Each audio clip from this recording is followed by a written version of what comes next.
Bonjour, bonsoir tout le monde. J'ai une bonne nouvelle à vous annoncer. Et je veux vous parler d'une personne qui a existé il y a 2024 ans en arrière. Il a fait un sacrifice pour amour pour nous. Il s'appelle de Jésus-Christ. On a entendu parler de lui. On a entendu parler de lui souvent. Et on se demande pourquoi il a été sacrifié à la croix, pourquoi il a été crucifié à la croix. Et c'est justement pour le pardon de nos péchés. Parce que sachez que tout ce qu'on fait sur cette terre, un jour on va le rendre compte à Dieu. Et c'est dû de toutes les choses qu'on fait de pas correct, ça s'appelle le péché. Et le salaire du péché est la mort. Je veux vous parler de mon expérience à moi, de comment j'ai rencontré à Jésus. Ça fait des années, depuis que je suis jeune, j'ai vécu, j'étais lesbienne très jeune, j'ai perdu ma virginité très jeune, j'ai vécu dans la fornication, j'ai vécu dans l'alcoolisme, j'ai été avec différentes personnes, j'ai vécu dans la fornication, j'ai vécu dans l'adultère, il n'y a aucun péché, j'ai même été dans les crimes, il n'y a aucun péché que je pourrais dire que je n'ai pas respecté. Disons, il n'y a aucun commandement que je n'ai pas respecté. Mais je veux juste vous dire que j'ai mon propre père, malheureusement, il ne m'a pas pardonné, mais savoir que dans l'état que je me suis retrouvée, je me sentais vide. Et qu'est-ce que je peux vous dire? Je me suis sentie tellement jusqu'au sol que je ne pouvais pas me relever.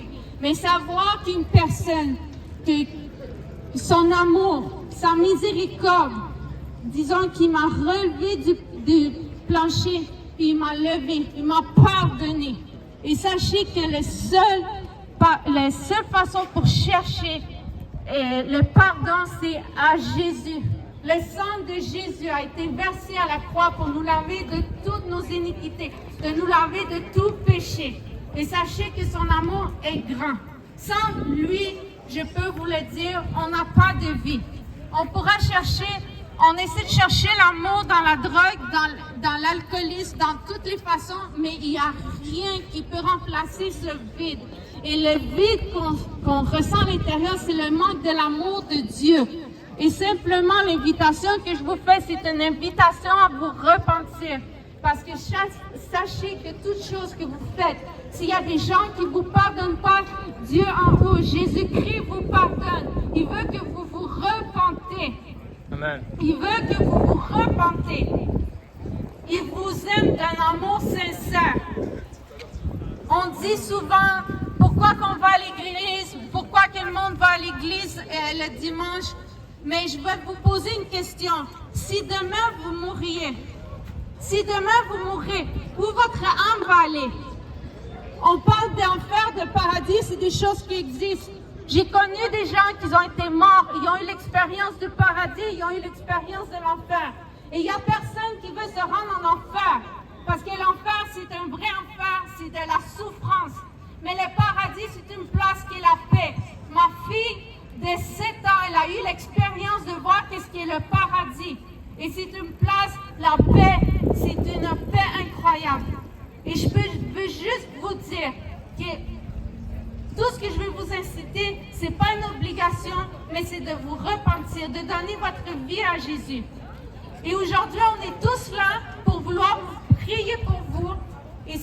Et je veux vous dire qu'on n'est pas là pour vous juger, parce que moi aussi, j'ai fait des choses qui étaient horribles. OK? J'ai fait des crimes, j'ai fait des choses qui n'étaient pas correctes. J'étais dans la prostitution, j'étais dans l'alcoolisme. Il n'y a rien de choses que je n'ai pas faites.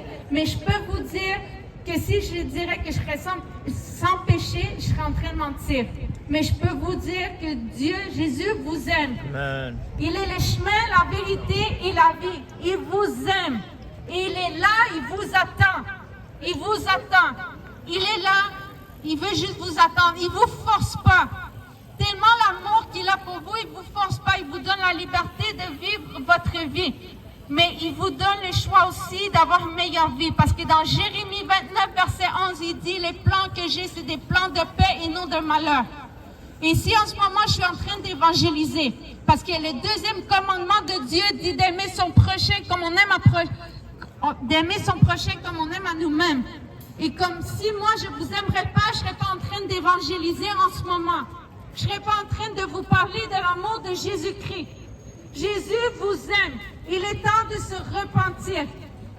Demandez, je ne sais pas s'il y a des gens qui ont connu que quand les dimanches, il y a beaucoup d'années en arrière, une vingtaine d'années en arrière, les dimanches, les magasins étaient fermés. Pour la seule raison, parce que le monde allait à l'église. Mais aujourd'hui, le monde passe son temps à travailler.